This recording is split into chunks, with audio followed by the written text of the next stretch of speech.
पहिल्या प्रथम मी स्थानीय लोकाधिकार समिती आणि आपल्या सर्वांचं कौतुक करतो, धन्यवाद देतो.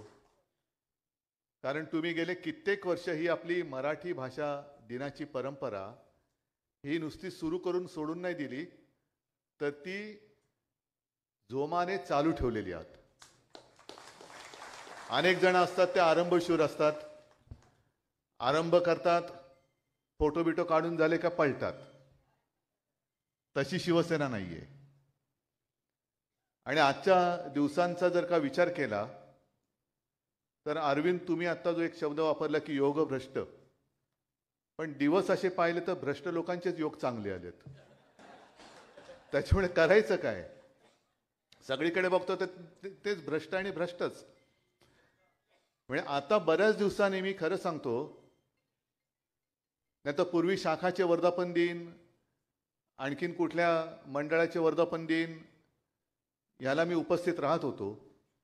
पण बऱ्याच दिवसांनी आज एक चांगला कार्यक्रम, 2 गाणी तरी माझ्या कानावर पडली. एक पसायदान आणि कान्होबा तुझी घोंगडी. आता कान्होबा तुझी घोंगडी कोण बोलतच नाही, आपल्या घोंगडीत कशी येतील तेवढेच बघतात सगळेजण.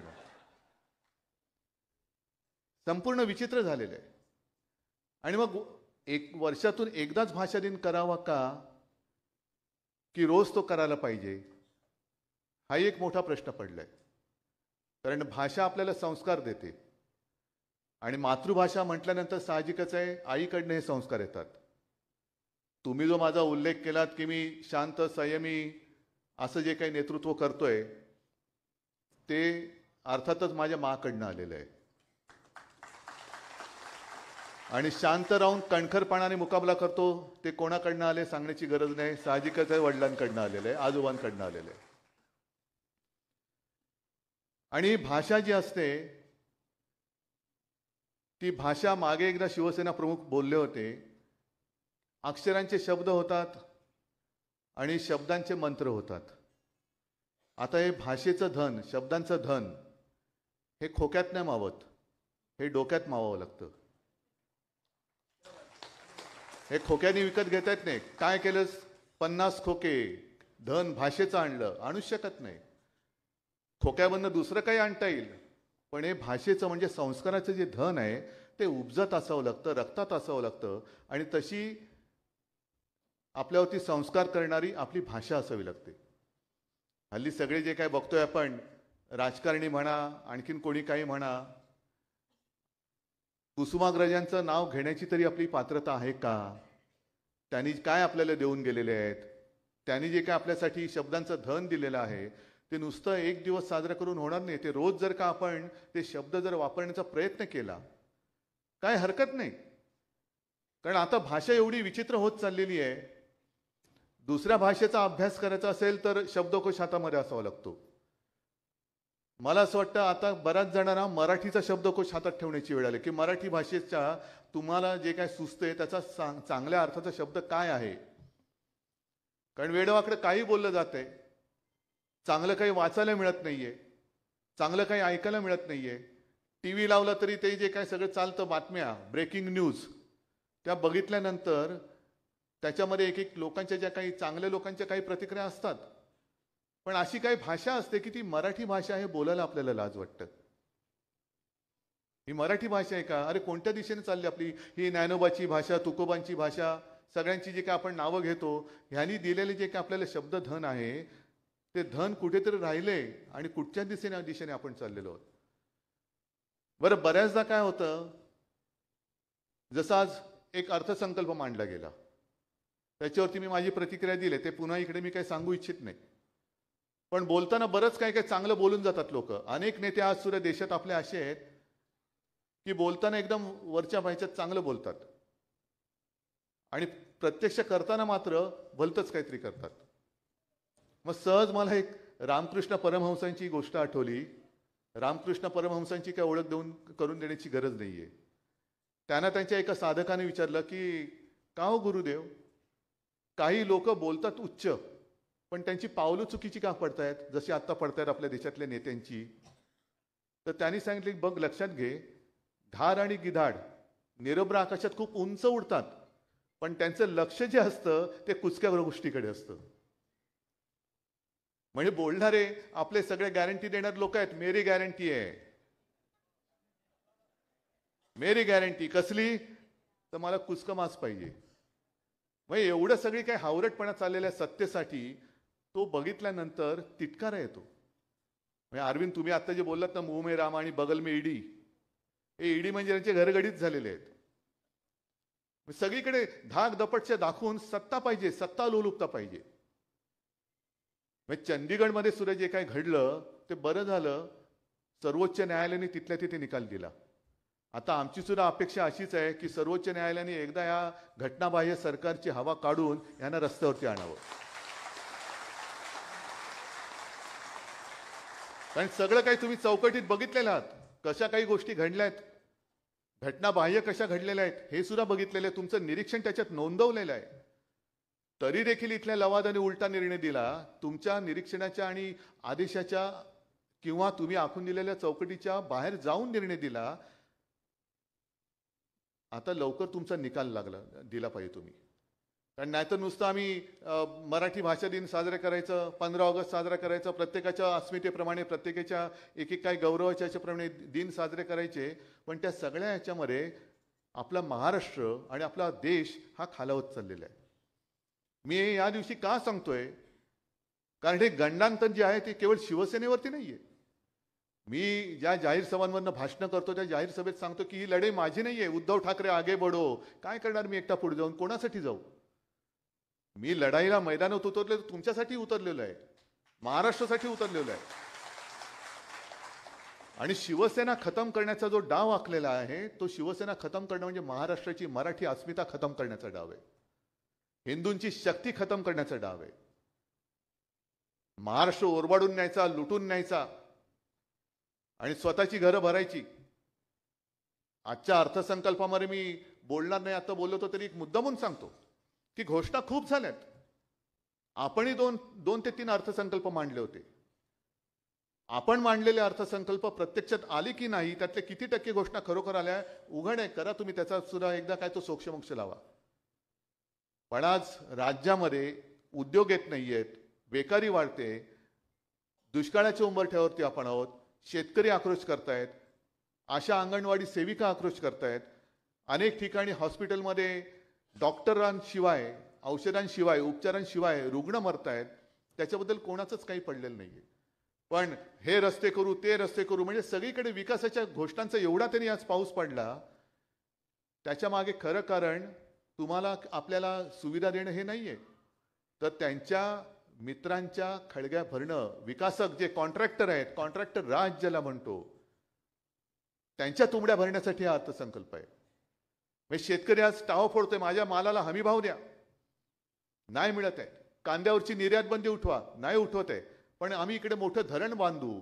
अरे पहिला आज मी जगलो तर उद्या तुझं धरण बघेन ना. आज काय देतोयस? आज काय नाही, आज नुसत्या घोषणा देतोय. घोषणेवरती पोट भर, उद्या जगलास तर धरण बघशील. ह्या ज्या काही गोष्टी चालू आहेत, नुसतं अनिल तुम्ही बोललात आणि अरविंद आणि तुमची पण मनात इच्छा आहे उद्धव ठाकरे मुख्यमंत्री झाला पाहिजे. माझी मुख्यमंत्री होण्याची इच्छा आहे म्हणून मी काही लढत नाहीये. पण माझा महाराष्ट्र माझ्या डोळ्यात देखत ओरबाडला जातोय. आणि ज्या संयुक्त महाराष्ट्राच्या चळवळीमध्ये माझे आजोबा होते अग्रणी, पहिल्या 5 नेत्यांमध्ये माझे आजोबा होते, त्यांच्यासोबत माझे वडील आणि माझे काका, म्हणजे माझं घराणं त्या लढ्यात उतरलेलं असताना त्या घराण्यात मी जन्म घेऊन माझ्या डोळ्यात देखत मुंबई लुटली जात असेल, महाराष्ट्र ओरबाडला जात असेल, तर मी काय त्यांच्या पालख्या व्हायला जाऊ का? मी त्यांच्या विरुद्ध उभा राहिलोय. जर त्यांच्या सोबत गेलो असतो तर काय खोके मिळाले नसते. पण मला खोकं नाही, मला डोकं आहे. मला डोकं वापरायचं, मला खोके वापरायचे नाहीयेत. आणि म्हणून हा जो काय आपला आग्रह आहे, आज जी काय महाराष्ट्राची ओळख करून दिली जाते, जसे कुसुमाग्रज तसेच गोविंदाग्रज, राम गणेश गडकरी, त्यांनी सुद्धा आपल्या महाराष्ट्राचे जे वर्णन केलेलं आहे, महाराष्ट्र देशा, कणखर देशा, राखट देशा, हे सगळं वाचा तुम्ही. म्हणजे ते वाचल्यावरती अंगावरती रोमांच उभे राहते की अरे आपला महाराष्ट्र काय आहे, कणखर आहे, दगडांच्या रेषा, फुलांच्या रेषा, सगळं आहे, साधू संतांचं आहे. पण त्या महाराष्ट्राची ओळख आज हे गद्दारांच्या रेषा, लाचारांच्या रेषा, गुंडांच्या देशा, नशेबाजांच्या देशा असं जर का करून देत असतील तर आपण नुसतं मराठी भाषा दिन साजरा करत बसायचं? नुसतं भाषा दिन साजरा करून नाही चालणार. तर ज्या राज्याची भाषा आहे ते पहिलं राज्य वाचवणं आपली गरज आहे. राज्य टिकलं तर भाषा टिकेल, भाषा टिकली तर राज्य टिकेल. आणि त्याच्यासाठी हे जे काही जे वर्णन आपलं आता होतंय संपूर्ण जगामध्ये, अरे छत्रपती शिवाजी महाराजांचा महाराष्ट्र तो लाचार कधी होऊ शकत नाही, गद्दार कधी होऊ शकत नाही, नशेबाज कधी होऊ शकत नाही, आणि गुंडांचा तर हा कधीच होऊ शकत नाही, अजिबात होऊ शकत नाही. ठीक आहे, कुसुमाग्रजांच्या जन्मदिनी आपण एक मराठी भाषा दिन साजरा करतोय. कुसुमाग्रजांच्या कविता सुद्धा सगळ्या आपण ऐकतो, वाचतो. नेमकं त्यांनी काय दिलंय आपल्याला? ज्या कुसुमाग्रजांनी गरजा जय जयकार क्रांतीचा ही आपल्याला कविता दिली, ती सुद्धा कविता गरजा जय जयकार क्रांतीचा. कोण करणार क्रांती? कोणी करायची क्रांती? त्याच्याबद्दल सुद्धा त्यांनी लिहिलेलं. मला वाटतं मी नाशिकच्या सभेत ते बोललेलं आहे. आजचं वर्ष, हे वर्ष जे चालू वर्ष हे क्रांतीचं वर्ष आहे. होय, मी सांगतोय क्रांतीचं वर्ष आहे. जे तिकडे बसलेत हुकुमशाह, कारण या वर्षी जर का आपण चुकलो आणि पुन्हा त्यांच्या हातामध्ये आपला देश सोपवला, देश सोपवला म्हणजे आपला महाराष्ट्र सोपवला, तर राज्य तर सोडा, देश आपला संपला म्हणून समजा. पुन्हा एकदा आपण गुलामगिरीमध्ये जाऊ. तेव्हा ती इंग्रजांची गुलामगिरी होती. आता हेच ज्यांचा स्वातंत्र्य लढ्याशी सुतराम संबंध नव्हता, त्यांची गुलामी ही आपल्याला स्वीकारावी लागेल. आणि मग ते लोकमान्य टिळक सुद्धा मराठीच होते ना. सरकारचे डोके ठिकाणावर आहे काय, ह्या प्रश्न जो विचारला गेला तो मराठीमध्ये असलेला मराठी माणसाने इंग्रजांना विचारला होता प्रश्न. ही मराठी भाषेची ताकद आहे. आणि त्याच लोकमान्यांनी राज्य करणे म्हणजे सूड उगवणे नव्हे, जे आज चाललेलं आहे सूड उगवण्याचं काम. राज्य करताय तर राज्य करा, पण राज्य करणे म्हणजे सूड उगवणं नव्हे, हे आज सरकारला जर सांगितलं तर त्याच्यामागे SIT लावतात, त्याच्यामागे ED, इन्कम टॅक्स, CBI सोडतात. हे असं स्वातंत्र्य आहे. आणि या स्वातंत्र्यामध्ये आपण केवळ मराठी भाषा दिन साजरा करणार का मराठी भाषेची, मराठी भाषिकांची ताकद हुकुमशहांना दाखवणार? हे पहिले ठरवा. हे ठरवलं पाहिजे. बाकी मराठी भाषेच्या एका विद्वत्तेबद्दल तर आनंदच आहे. मगाशी जे मी बोलत होतो, सगळेजण काय काय कसे बोलतात आणि ती मराठी भाषा म्हणून आपल्याला स्वीकारावी लागते. ते ज्यांना स्वीकारावं लागते त्यांच्या त्या आईकडनं आलेले ते संस्कार असतील, ते टीव्हीवर दिसतात कोणत्या भाषेत काय बोलतात ते. म्हणजे मला आठवते, कदाचित मध्य प्रदेशच्या निवडणुकीमध्ये किंवा अलीकडे पलीकडे असेल, आपल्या देशाचे पंतप्रधान बोलले होते की मैं रोज 2-3 किलो गालिया खाता हूं, असं देशाचे पंतप्रधान म्हटले. मग मला त्यांना विचारायचे की तुमचे लोक जे आम्हाला ते काही देतात ते काय रसगुल्ले देतात? आजपर्यंत आमच्याकडनं तुमची लोक जे, मी ज्याला मुद्दामून भोकं पडलेली टिनपाटे म्हणतो, ते ज्या भाषेत आमचा उद्धार करतात त्या भाषेत अजूनपर्यंत तरी मोदीजी आमच्याकडनं एकाने तुमचा उद्धार केलेला नाही, आणि आम्ही करणार नाही, कारण तुम्ही देशाचे पंतप्रधान आहात. सुदैवाने दुर्दैवाने भाग वेगळा आहे. पण कोणती भाषा, आपली भाषा म्हटल्यानंतर अरे आपण बोलताना दुसऱ्यांना शिव्या देतोय, त्या शिव्या देण्याच्या आधी एक ओवी तरी म्हणून दाखव ना. कारण शब्दाचे जसे मंत्र होतात तसे शब्दांची ओवी पण होते आणि शब्दांची शिवी पण होते. काय निवडायचा याचाच प्रश्न आहे. म्हणजे सहज जर का तुम्हाला बोललो की मातीमध्ये जर का साखर सांडली, आपण काय करू? साखर निवडू शकतो, पण एवढीशी मुंगी माती नाही खात, ती बरोबर साखर खाते, ती बरोबर साखर खाते. तसं निवडायचं काय हे आपल्याला कळलं पाहिजे. आणि म्हणून मगाशी मी जे सांगत होतो, जे नाशिकला सुद्धा सांगितलं, नुसतं आपल्या कुसुमाग्रजांनी सांगून गेलेत गरजा जय जयकार क्रांतीचा करा, नुसता जय जयकार करा आणि क्रांतीच केली नाही, मग करणार काय? आणि क्रांती करायची कोणी? तर त्याच्याबद्दल सुद्धा कुसुमाग्रजांनी लिहिलेलं आहे की लढाईच्या अंतिम क्षणी संसाराचा कोश तोडून सामान्यच असामान्य होतात, लढाई जिंकतात, पुन्हा कोशात जातात आणि आपल्या विजयाची मिरवणूक आपल्या घराच्या खिडकीतून ते परस्तपणाने पाहतात. म्हणजे ही क्रांती जर करायची असेल तर मी उतरलेलोच आहे, पण क्रांती करण्याची ताकद ही सर्वसामान्याची असते आणि सर्वसामान्य माणूसच क्रांती करतो. नेत्यांच्या मिरवणुका निघतात, पण क्रांती करणारा स्वतःच्या विजयाची मिरवणूक हा स्वतःच्या घराच्या खिडकीतून बघतो. अरे तो बघ तो कसा घोड्यावर बसलाय, बघ क्रांती मी केली, घोड्यावर तो बसलाय. तर ही ताकद, कारण नुसतं आपण छत्रपती शिवाजी महाराजांचं नाव घ्यायचं, त्यावेळेला हे छत्रपती शिवाजी महाराज नसते तर पण होते म्हणून आपण आहोत. आता त्यावेळेला ते होते.